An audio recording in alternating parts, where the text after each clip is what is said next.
এটা বড় দুষ্কর বিষয় হয়ে দাঁড়িয়েছে। এই যে হারাগাছ, এখানে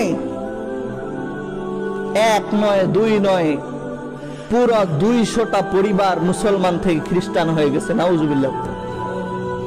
শুধুমাত্র কিসের জন্য জানেন?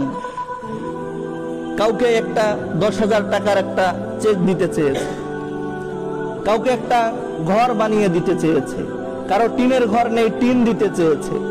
এভাবে করে করে খ্রিস্টানরা এমন ভাবে লোভ দেখিয়েছে, মুসলমান থেকে এই অল্প কয়েক টাকার জন্য নিজের ধর্ম ইসলামকে বাদ দিয়ে তারা পুরো 200টা পরিবার খ্রিস্টান হয়ে গেছে, নাউজুবিল্লাহ। অথচ তারা যদি দেখতো আমার রাসূলের জিন্দেগি, যখন নিজের চাচা দুনিয়ার থেকে ইন্তেকাল করলেন, নিজের স্ত্রী দুনিয়ার থেকে ইন্তেকাল করলেন, চলে গেলেন তায়েফে। তায়েফে যাওয়ার পরে টানা 1.5 মাস ইসলামের দাওয়াত দিলেন। সেই মানুষগুলো কালিমা পড়ে ইসলাম গ্রহণ করেনি। না করার পরেও তারা পাথর মেরে মেরে আল্লাহ রাসূলের জীবনটাকে, শরীরটাকে ঝাঁঝরা করে দিয়েছে। দাগ ক্ষত বিক্ষত হয়ে ভিতরে প্রবেশ করেছে।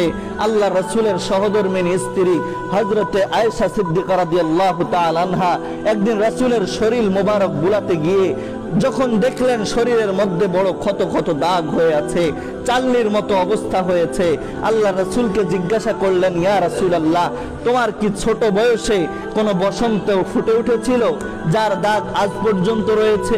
আল্লাহ রাসূল বললেন, ওরে আয়েশা, এটা তুমি কেমন কথা বললা?